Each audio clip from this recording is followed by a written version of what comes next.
بسم اللہ الرحمن الرحیم۔ میرے عزیز بھائیو، بخاری شریف میں 5997 صفحہ میں، یہ بخاری شریف کا صفحہ نمبر بتا رہا ہوں، 5997 میں جناب رسول اللہ صلی اللہ علیہ وسلم کا ایک ارشاد نقل کیا گیا ہے کہ ایک مرتبہ آپ صلی اللہ علیہ وسلم نے اپنے نواسے حضرت امام حسن رضی اللہ تعالی عنہ کے رخسار پر بوسہ لیا۔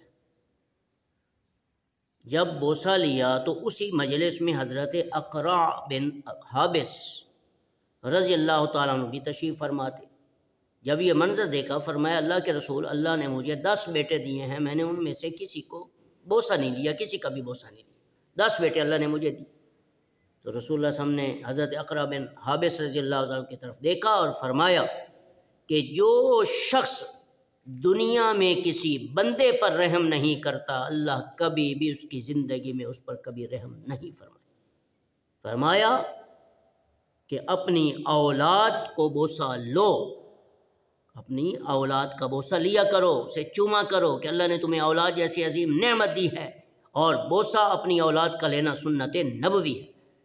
آج کل انسان کو اللہ اولاد دیتا ہے، اولاد کتنی بڑی نعمت ہے، جس کو مل جائے اللہ ہمیں بھی عطا فرمائے، آپ کو بھی عطا فرمائے، لیکن جب وہ خرچہ مانگنے آتے ہیں تو باپ دھتکار دیتے ہیں، بوسہ نہیں لیتے، رخ پھیر لیتے ہیں اس کو دیکھتے ہوئے، لیکن دوستوں کو راضی کرتے ہیں، اولادوں سے ناخوش ہوتے ہیں۔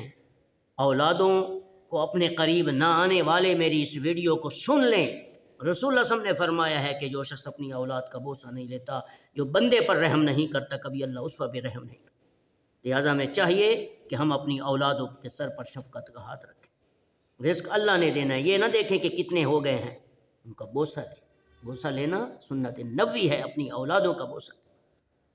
اس لیے ہمیں چاہیے کہ اولاد یہ ایک اللہ کی طرف سے نعمت ہے۔ آج دنیا میں کیا ہو رہا، بیٹیوں کو ختم کیا جا رہا، بیٹیوں کو ختم کیا جا رہا ہے کہ بیٹا مل جائے، اور بیٹا مل جائے تو بیٹے کو ختم کیا جاتا ہے کہ بیٹی کیوں نہیں ملی، بیٹی مل جائے تو بیٹیوں کو ختم کیا جاتا ہے کہ بیٹا کیوں نہیں ملی۔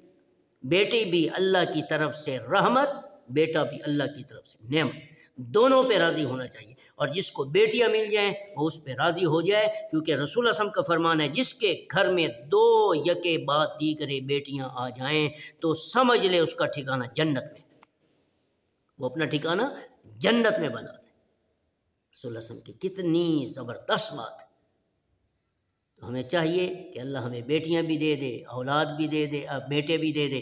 بیٹیاں مل جائیں اس سے بھی محبت کا اظہار کریں، بیٹے مل جائیں اس سے بھی محبت کا اظہار کریں، اور دونوں بیٹا بھی مل جائے بیٹیاں بھی ملیں تو دونوں سے ادب اور احترام رکھیں، اور اپنی اولاد سے شفقت کا معاملہ رکھیں، ان سے پیار کریں، ان کے پاس بیٹھیں، ان کے ساتھ گپ شپ لگیں۔ یہ نہیں ہے کہ ہم اولاد کو چھوڑ کر دوسروں کو راضی کریں۔ تو ہمیں چاہیے کہ ہم اپنی اولاد سے محبت کا اظہار کریں تاکہ اللہ بھی ہم سے خوش ہو، اور رسول اللہ صلی اللہ علیہ وسلم کے ہر فرمان پر بھی ہمارا عمل ہو، تاکہ اللہ کا رسول بھی ہم سے راضی ہو جائے۔ السلام علیکم ورحمۃ اللہ وبرکاتہ۔